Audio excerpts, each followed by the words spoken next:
Good morning সবাইকে, আশা করছি তোমরা সবাই ভালো আছো। আজকে আবার চলে এসেছি একটা নতুন মিনি ব্লগ নিয়ে। সকাল সকাল উঠেই এই এটা অনেক দিন ধরেই করবো ভাবছি, বাবানের ছাতুটা ঢালার সময় হচ্ছিল না, তাই আজকে প্রথমে ভাবলাম সব কাজ ছেড়ে আগে বাবানের ছাতুটা ঢেলে নিই।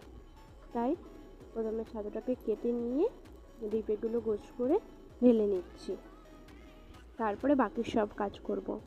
এমনিতেই আজকে বৃহস্পতিবার, বুঝতেই পারছো কাজের অনেক চাপ। প্রথমে তাই এটাই করে নিলাম, নেওয়ার পর ডিপেটা ভর্তি হয়ে গেছে। এবার এটাকে নিজের জায়গায় রেখে দিই, এখানটা একটু পরিপাটি করে গুছিয়ে নিয়ে বাকি সব কাজ করব।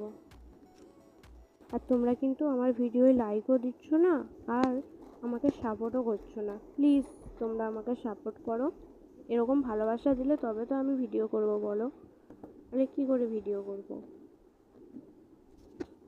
বেশি বেশি করে লাইক করো এবং সাপোর্ট করো প্লিজ। আর কেমন ভিডিও চাও তোমরা সেটাও কমেন্টে জানাও। দেখতেই পাচ্ছ আমার ছাতুটা ঢালা হয়ে গেছে। এবার আমি এখানটা একটু গুছিয়ে নিচ্ছি, কারণ এখানটা অনেক দিন ধরেই কেমন হয়ে পড়েছিল, তাই একটু ভালো করে গুছিয়ে এখানটা তারপরে অন্য কাজে যাব। হয়ে গেছে সব গুছানো।